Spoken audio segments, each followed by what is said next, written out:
Hola, soy Oscar Durán. Bienvenidos de nuevo, como todos los martes, a un episodio de Estrategia, el podcast del emprendimiento digital.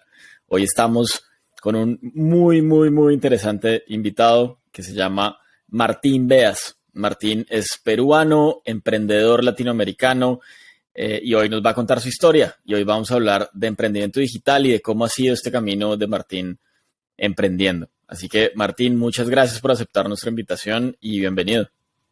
Muchas gracias, Oscar. Gracias a ti y qué chévere. Muchas gracias por la invitación y saludos a todos los que estén escuchando esta mañana, tarde o noche. Bueno, súper. Para empezar, Martín, cuéntanos un poquito de ti. ¿Cuál es tu background? ¿De dónde vienes? ¿Cómo llegas a este mundo del emprendimiento digital? Bueno, yo soy un diseñador web. Estudié diseño web en Buenos Aires, Argentina, entre el 2009 y 2010, por ahí. Soy un peruano, tengo 34 años, soy nacido en Perú. Me fui a los 19 años a Argentina, cuando las personas se enamoraban por internet. Yo fui uno de esos experimentos, me enamoré de hecho por internet, viajé a otro país para conocer a la persona y me quedé. Entonces, siempre estuve ligado bueno, desde joven, adolescente, a hacer páginas web. Me gustaba mucho, hacía cosas en Flash y como siempre he estado también ligado a la música, terminaba de hacer como una especie de freelance para conciertos o para bandas. Y así nace un poco, cuando ya llego a Argentina, empiezo a vender esos sitios en Flash o en HTML a profesores de música o a cualquier persona, y empecé a darme cuenta que era algo que me gustaba mucho hasta que decido empezar a estudiar. En mi país no, en ese momento no había, digamos, nada que tuviese que ver con internet como tal. Entonces, pero en Argentina sí ya había en ese entonces una escuela de multimedia que enseñaban programación web y diseño web como materia. Entonces ahí es que entre el amor por la pasión, por emprender, más que emprender en ese momento era como estudiar algo que tenga que ver con web. Me llamaba mucho más la atención que digamos, ir por una materia fija, quizás como ingeniería de sistemas o algo mucho más tradicional en aquel momento para mi yo más joven. Entonces, es eso, en realidad así me conecto al internet y decido emprender un poquito como muchísimos años después, probablemente 10 años después, ya cuando estaba a punto de cumplir 30 años. Ya había pasado por empresas de todo tipo en Argentina, Web Factory, Software Factory, también trabajé en Mercado Libre, trabajé en VIX, que es una red de medios muy grande en la TAM, de contenidos. Y ya después de trabajar como 10 años, desde los 19 hasta los 29, para empresas o empresarios como Marcos Alperín, de Mercado Libre, y enamorarme un poco de todo esto, fue que decido volver a mi país y tratar de hacer un negocio como esos, ¿no? Apalancándose de Internet y que sea algo que pueda escalar y que pueda ser sencillo de llevar a la región. Qué interesante, Martín. Además, por amor a las dos cosas, ¿no? Por amor y también por amor y pasión al emprendimiento. Así que bueno. Entonces vuelves a Perú y cómo nace un poco la startup de la que eres cofundador o fundador hoy en día, que es Get Lavado, ¿verdad? ¿Cómo nace esa idea y cómo empiezan a hacer la realidad? Ok, en este proceso de querer convertirme en emprendedor, yo ya sabía que tenía que volver a Perú y tenía que hacer algo, pero ese algo tenía que ser, por lo menos, me había puesto tres metas: que sea recurrente, masivo y emocional. Esos eran como, digamos, las tres puntas que elegí. Y si bien ya había trabajado para compañías de Internet, no me quedaba claro qué era una startup. Sí había tenido un pequeño trabajo como diseñador de UX en una startup argentina. No me quedaba claro cómo era fundar ni nada por el estilo. Entonces me empecé a educar un poco con Google y empecé a leer cómo era montar una startup, qué era un acuerdo de fundador, qué eran equity, qué era el problema, la solución, el mercado, ¿no? El pitch y todo eso. Y cada vez que fui investigando eso me di cuenta que tenía que elegir algo que sea muy recurrente, pasivo, emocional. Entonces, tenía varias ideas en mente. De hecho, tenía una pizarra donde anotaba. De hecho, por ejemplo, me gustaba mucho una que era dar clases de manejo o algo así, ¿no? Como conectar personas que dan clases de manejo con gente que quiere aprender, que era un problema que yo había vivido cuando había aprendido a manejar y me encantaba esa idea. Yo dije, listo, esta es mi idea, yo voy. Pero cuando me di cuenta que sí era emocional, era masiva, por lo menos todos quieren aprender, o bueno, hay un mercado, pero no era recurrente, ¿no?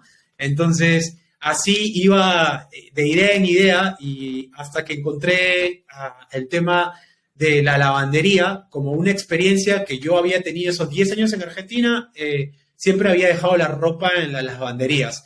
Entonces ahí encontré un check. Lo segundo es que en ese momento que estaba viviendo con alguien más, no teníamos ni tiempo ni lavadora en el departamento y tampoco el espacio del departamento era muy pequeño como para que... Entonces, digamos, iba cumpliendo ciertos checks y ahí fue donde me pareció una muy buena idea. Y por otro lado también las lavanderías son negocios tradicionales que al día de la fecha no se han visto adaptadas a las nuevas tecnologías si es que no están con Get Lavado. Y, y bueno, me pareció una idea interesante porque también estaba enamorado mucho del marketplace, de la idea de empoderar a otros negocios o a otros emprendedores a través de tecnología, ¿no? Y si yo podía entregarles eso, eso terminó por enamorarme y hacer el círculo de, ok, es masivo, recurrente, emocional, y bueno, vamos para adelante, ¿no? Y ahí fue que para responder la parte cómo lo llevamos a la realidad, fue a todo lo contrario. Hicimos la parte tecnológica primero, hicimos una landing, hicimos una web, hasta sacamos un app en aquel entonces, y sin validar absolutamente nada. O sea, teníamos un par de suposiciones que eran clientes como yo, o parecidos a mí, o a una pareja recién casada, recién mudada, etcétera. Y ese fue, digamos, uno de los primeros portazos que me di en la cara, porque salimos con todo y durante 2 meses creo que tuvimos 8 pedidos. Entonces, eso es otra parte de la historia, pero así fue que nace Get Lavado. Pero eso está buenísimo. Dijiste varias cosas muy interesantes. Entonces, la primera, esos 3 componentes que te ayudaron como a entender un poco la idea, ¿no? Recurrente, emocional, ¿y cuál era el otro? Masivo. Y masivo. Entonces, recurrente, emocional y masivo. Y gracias a esos 3 componentes, pues de cierta manera también pudiste entender que por ahí había un camino. Y lo segundo muy interesante que me parece es que normalmente con los emprendedores que uno habla le dicen como, no, pues entonces primero hice un piloto y entendí, no sé qué, y ustedes se lanzaron a construir un producto y a ponerlo en el mercado. ¿Cómo fue ese proceso?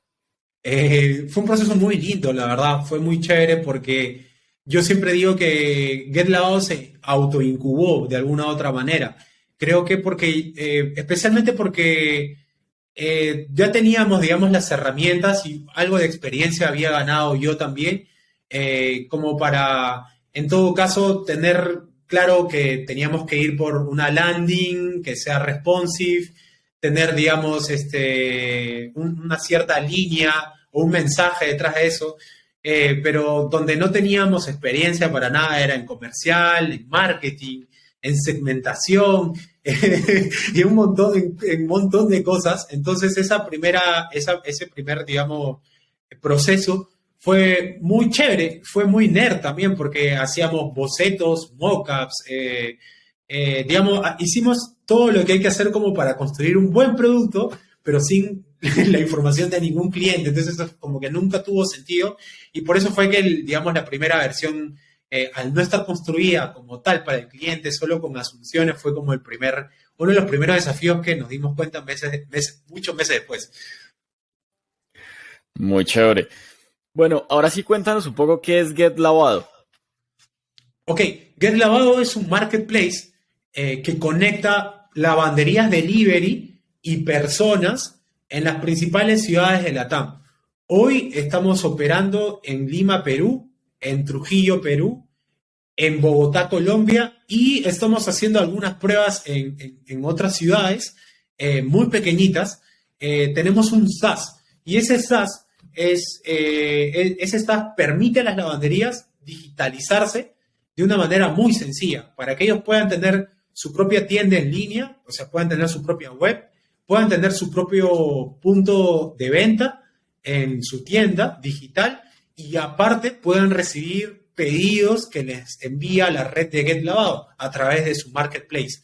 Entonces, en términos un poco más nerds, somos un marketplace con un SaaS integrado para empoderar, en todo caso, a las lavanderías a vender más, y por otro lado, ayudar a las personas a ahorrar tiempo, a que estén felices, digamos, aplicando el tiempo en lo que ellos realmente lo necesitan, y ayudándolos también en estas épocas a estar limpio y a estar, digamos, con la ropa, o hasta la casa, porque también tenemos servicios de hogar limpia como tal. Ok, muy interesante.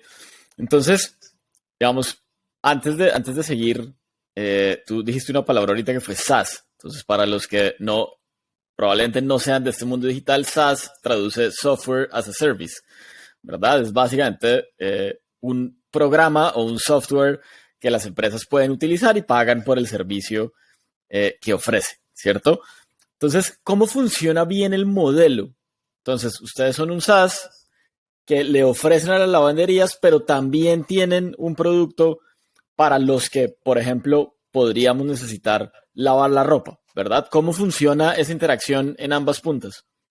Ok, para el usuario final, Get Lavado te permite solicitar el servicio de lavandería a domicilio. En este mismo momento, por ejemplo, en Bogotá, una persona puede ver el cesto ahí lleno de ropa y puede seleccionar que desea mandar a lavar todo el cesto, completa su dirección, completa la hora que desea que pasemos, sus datos, y nosotros internamente creamos el pedido, se lo enviamos a nuestro partner asociado más cercano, con mejores calificaciones, y ese partner va al hogar, al domicilio, a la hora acordada. Este partner recibe toda esa información, y así como si se tratase de Uber, el partner decide si toma el pedido o por A o B no lo toma y se lo pasa a otro partner en la ciudad. Y de esa manera pasamos, recogemos tu ropa, la lavamos y te la entregamos en 24 horas o en 48 horas.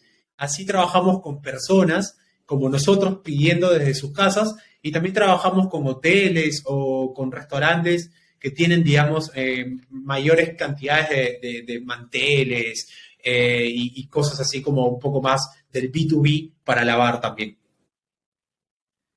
Muy interesante.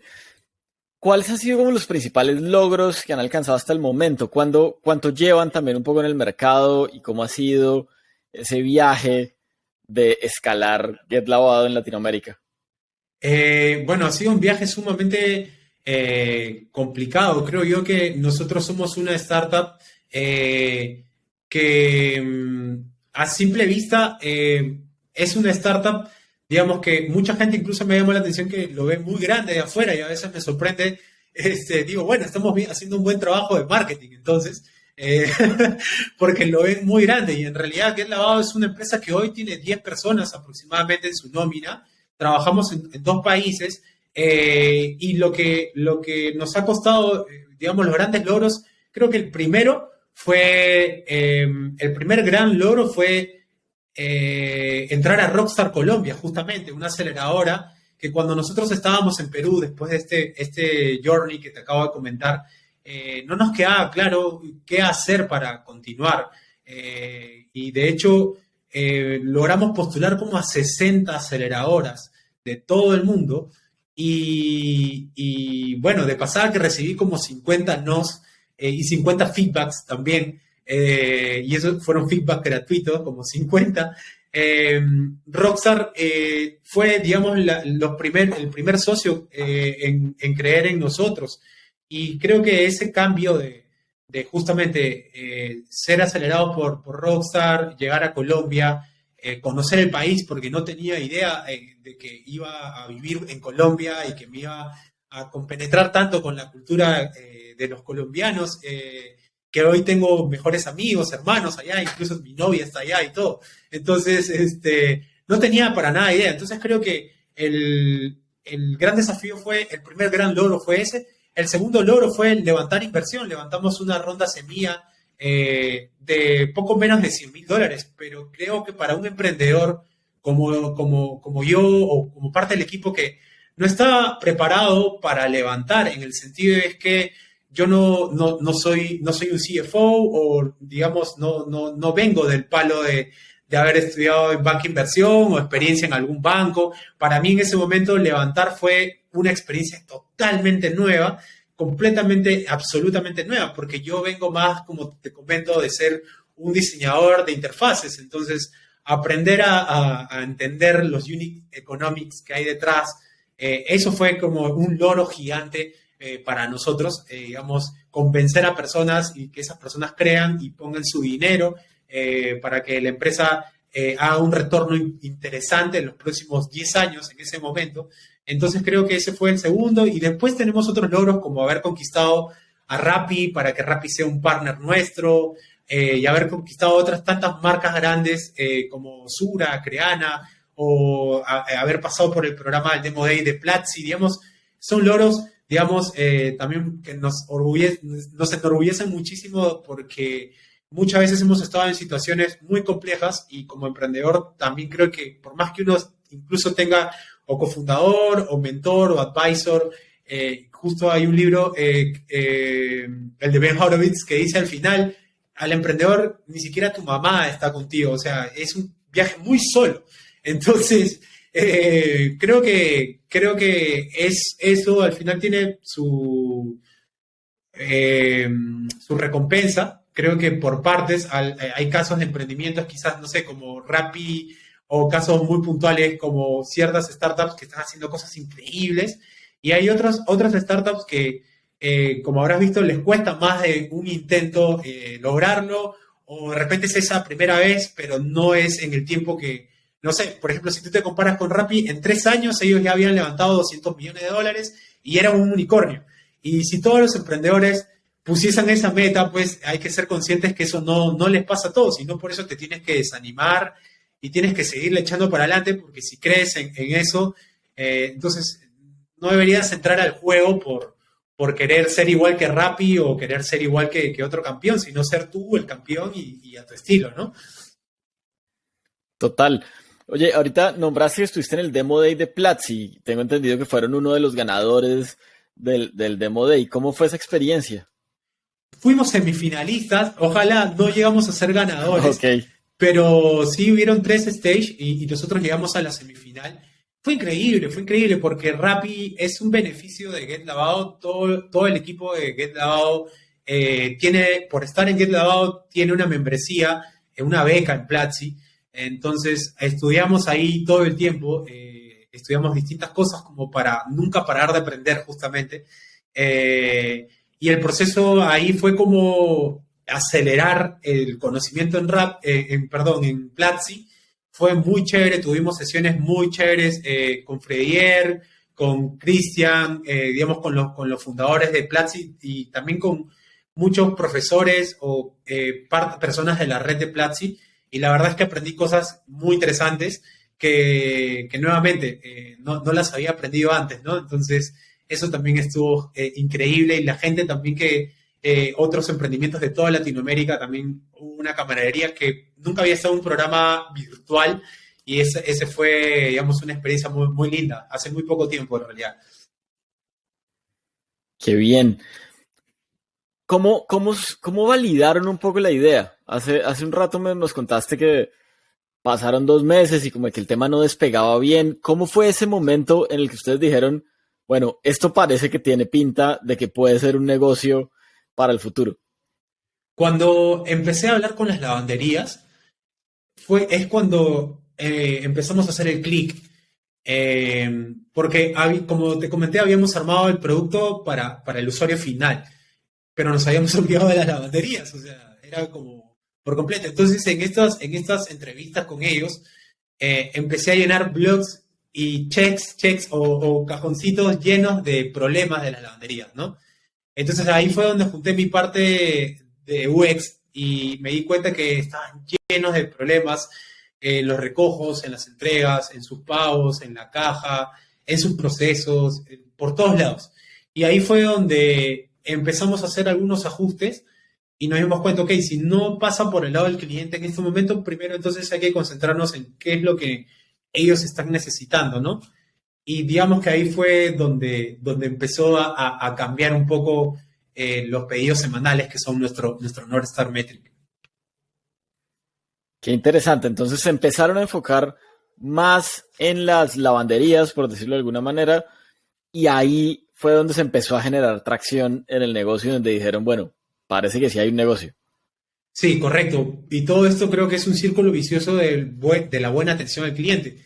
Porque una vez que las lavanderías empezaron a recoger a tiempo, a entregar a tiempo, a entregar la camisa planchada como el cliente la esperaba recibir, digamos, todo ese diseño de servicio que esté bien en todos los puntos, en cada punto, fue donde empezó a haber recurrencia, ¿no? Que el problema había sido que habíamos estado apostando por clientes nuevos, más de lo normal, y en este afán de empezar también como emprendedores, el tema de la recurrencia también era otro punto flojo, ¿no? Y al empezar a ver recurrencia, nos empezamos otra vez como, ok, stop, primero consigamos 10 que nos amen y luego apostamos por 50 y así sucesivamente.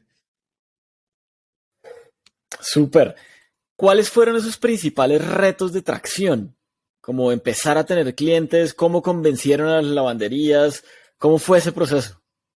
Ok, eso lo tenemos todo el tiempo. Creo que me encantaría estar en la posición de ya saber la respuesta final, pero sí te puedo contar algunos insights, quizás desde el lado de la lavandería. Por ejemplo, hicimos Product Market Fit más rápido con ellas, porque empezamos a darle solución a cada problema que ellos tenían, o por lo menos de los más dolorosos. Donde más le dolían, le empezamos a poner tecnología, ¿no? Por ejemplo, para tomar pedidos estaban por WhatsApp y los pasamos a un app.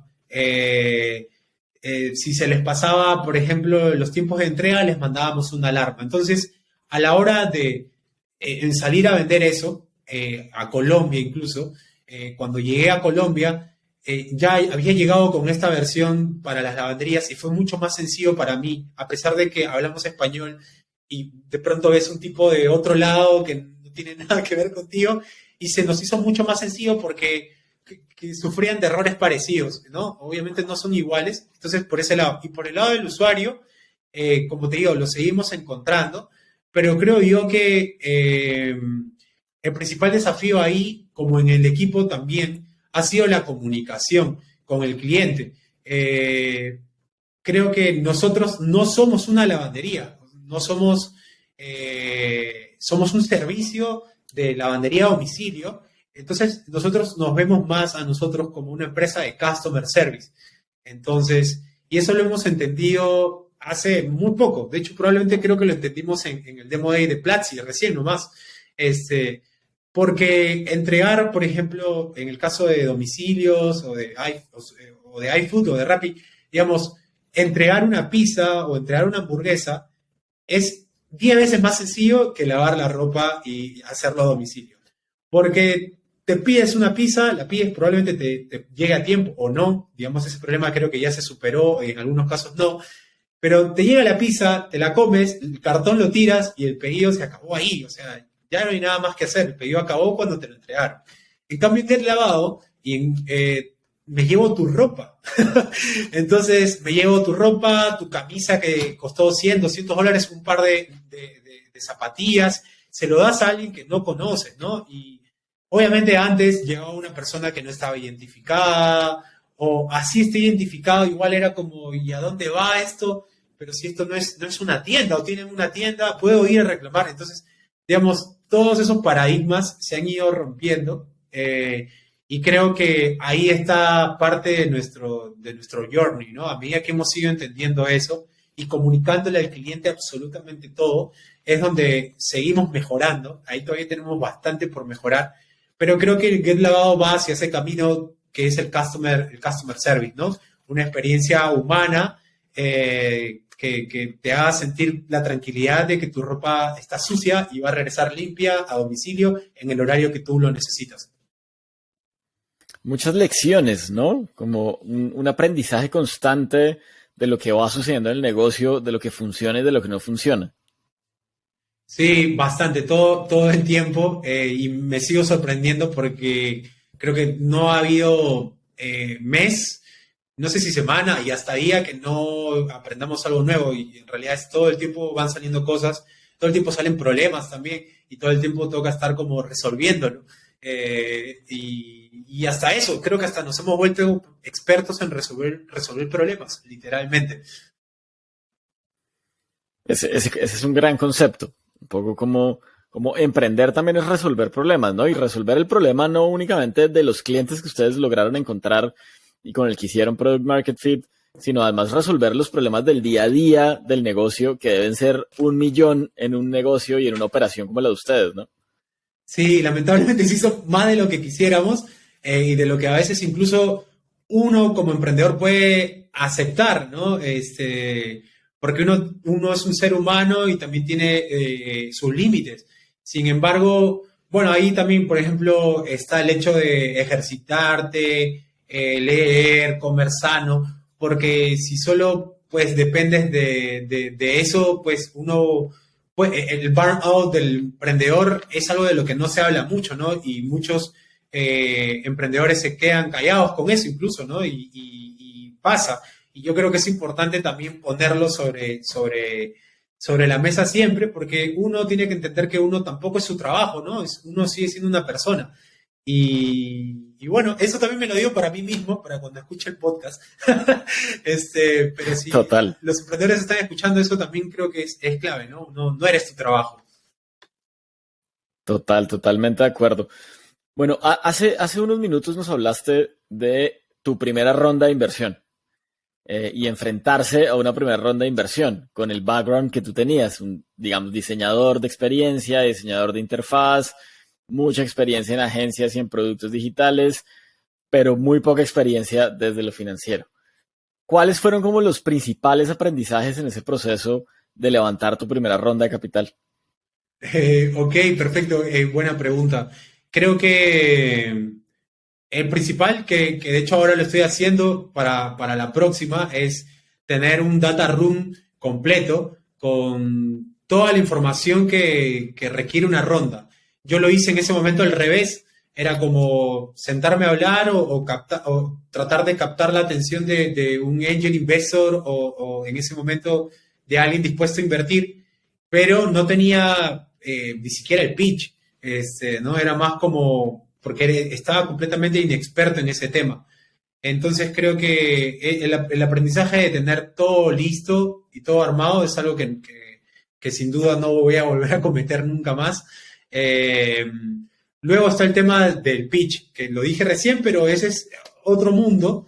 Es porque por un lado está lo financiero y por otro lado está el tema de que no olvidar que los emprendedores, cuando el inversor invierte, valga la redundancia, está invirtiendo en las personas detrás de la startup o de la empresa. Obviamente invierte en los números y no invierte en puntos, invierte en líneas, digamos, todo lo que se dice ahí es cierto. Sin embargo, hay que tomar en cuenta que si viene una pandemia o si de pronto el escenario cambia por completo, el negocio se puede morir, pero los emprendedores o el equipo no, ¿cierto? Entonces, en ese lado yo tampoco estaba preparado de esa manera. Creo que si bien me fue algo natural, desde saber hablar, en el sentido de expresar bien, si tú tienes una estrategia que es B2B, como un SaaS, y quieres, no sé, tu modelo de negocio, digamos, tiene cierto modelo, explicar eso bien de entrada creo que ayuda mucho al inversor a tener números, saber cuál es tu CAC, tu LTV, saber cuál es el ticket promedio. O sea, creo que eso fue lo que más aprendí. Fui a buscar una ronda de inversión sin un montón de esta data y obviamente cada vez que iba me decían, trae y regresa con esto, y regresa con esto, y regresa con esto, hasta que ya empecé a ir con casi todo listo, ¿no? Siempre me faltaba algo igual. Claro.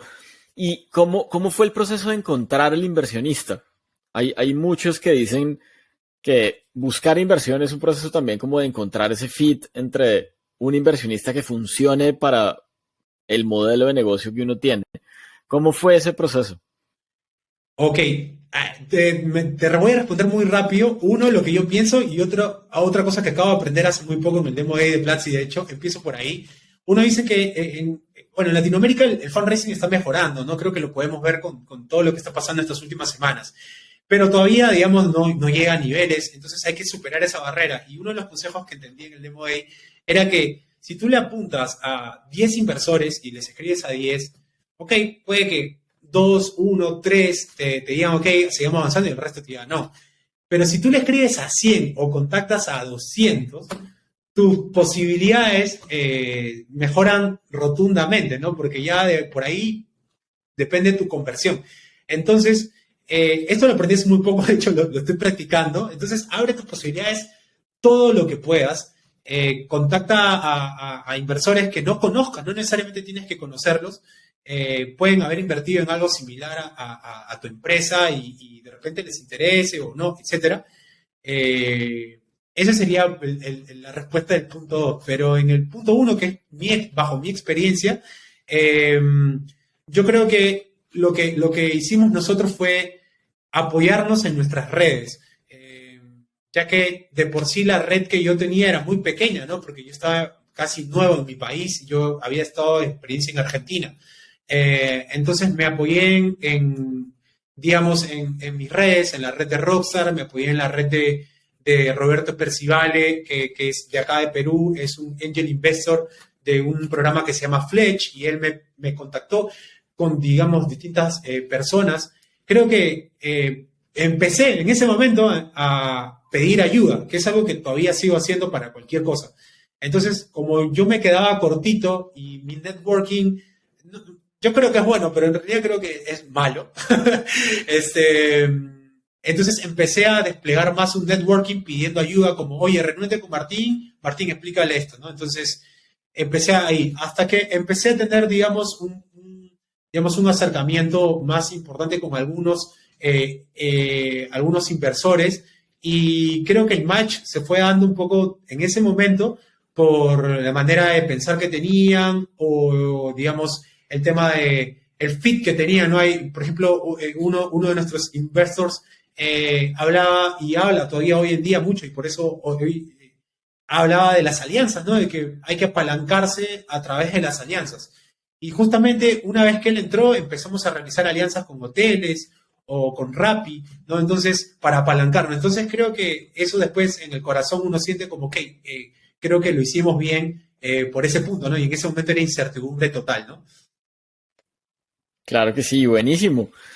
Muy buenos aprendizajes y muy buenas lecciones. Además, me encanta como la autenticidad con, digamos, la forma como lo cuentas. Oye, estamos ya acabando el episodio, pero quería hacerte una última pregunta, y es, ¿hay alguna situación que tú dices o alguna decisión que hayas tomado que tú digas, uy, esto no lo repetiría? Sí, hay varias, hay varias.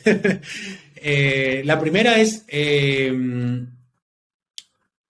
creo que es la de buscar inversión sin tener todo listo. Esa no la vuelvo a repetir. No vuelvo a repetir perder talento en mi empresa por no tener, digamos, las condiciones o salariales o con todos los temas, digamos, de salud y beneficios. Eso no lo vuelvo a repetir. Y, los temas contables también son un horror. Ese no lo vuelvo a repetir. No lo vuelvo a repetir nunca más porque casi que fue muy estresante. Felizmente se pudo resolver todo y ahora somos una empresa 100% responsable, pero en un momento donde estabas pensando en lanzar un app y que no tenías básicamente clientes, obviamente esos temas contables era lo que menos importaba y lo dirigía yo, ¿no? Entonces era como, no, pero esos son creo los 3 puntos, al menos los que siento que más me duelen en este momento que te doy la respuesta. Total, total. Muchas gracias ahí por esa respuesta. Bueno, Martín, estamos llegándonos al final del episodio, pero antes ¿qué decirle un poco a los emprendedores que están sacando adelante sus proyectos? Hay mucha incertidumbre en el ecosistema, mucha incertidumbre en el mundo. Tú ya llevas un par de años emprendiendo y has logrado cosas muy interesantes. ¿Qué consejo darles? Yo creo que ya es difícil emprender. Muy buena pregunta. Y creo que en pandemia es como, no sé, como comerte un honguito de Mario Bros. Y ahora emprender es más difícil todavía.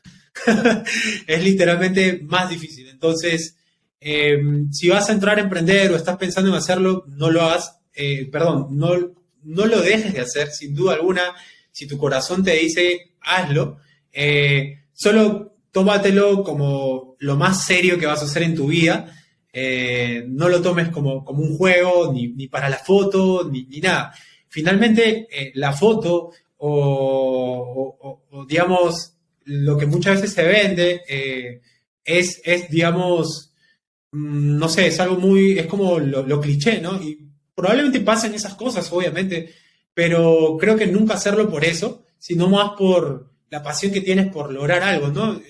En nuestro caso, nosotros hoy estamos realmente casados con la idea de empoderar a lavanderos en la TAM y estamos firmes con esa idea y tenemos un modelo de negocio que puede hacer que esa industria realmente crezca muchas X los próximos años y por eso lo estamos haciendo porque también nos podemos ver beneficiados nosotros como empresa. Obviamente hay un motivo ahí de have fun, make money, sin duda alguna, pero creo yo que mi consejo sería como que sigan, que no pierdan como su norte, cuál es el norte, y también si toca cerrar y fracasar, tampoco es algo grave, o sea, mientras uno no lastime a nadie, pues, y no te estés lastimando a ti mismo, tú mismo puedes tomar la decisión.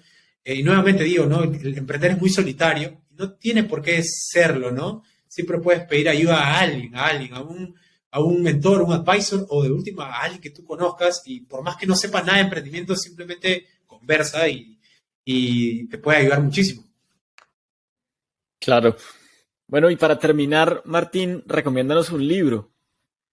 Delivering Happiness, que cuenta la historia de sapos.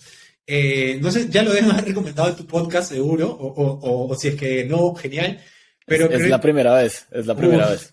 lo tengo por acá, lástima que no tengo, bueno, tengo que caminar y todo para traerlo, pero ese libro es genial porque te cuenta la historia de sapos desde la visión de Tony, su CEO, que lamentablemente ya no está más con nosotros, pero él cuenta la historia de justamente de hacer que la cultura de tu empresa trascienda a tal punto que tus empleados estén contentos, tus clientes estén contentos y que todo el mundo se lleve un buen, digamos, una buena experiencia. De hecho, por eso la adquirió Amazon años después. Entonces creo que es una buena historia. Y también está la de Uber, que siento que es un poco menospreciada, quizás por su CEO anterior. Esa historia me encantó, porque llega un punto en la que él solo se queda con una persona, o sea, le fue muy mal. Y cuando tú te das cuenta que él saca Uber desde él y una persona más, o sea, lo tuvo todo, se cayó y luego volvió a salir, dices, ok, yo también puedo hacer algo similar, ¿no? O sea, entonces, esa historia también es muy linda. Gran recomendación. Bueno, Martín, muchas gracias por haber aceptado nuestra invitación. Nuevamente, felicitaciones por lo que están haciendo, por lo que están logrando y esperamos pues tenerlos creciendo fuertemente en Latinoamérica en los próximos meses y años. Así va a ser y muchísimas gracias por la invitación, Oscar. Qué chévere estos espacios, la verdad, y me he sentido muy cómodo y saludos para todos los que están escuchando. Súper, muchas gracias nuevamente y muchas gracias a todos por haberse conectado hoy con Estrategia Podcast. Les cuento que nos encuentran en cualquiera de las plataformas de podcast. Estamos en Spotify, estamos en Apple, en Google Podcast y estamos en Evox Podcast, que es la plataforma más grande de podcast en español. Así que los esperamos en cualquiera de esos canales y nos vemos el próximo martes con un nuevo episodio de Estrategia. Muchas gracias. Chao, chao.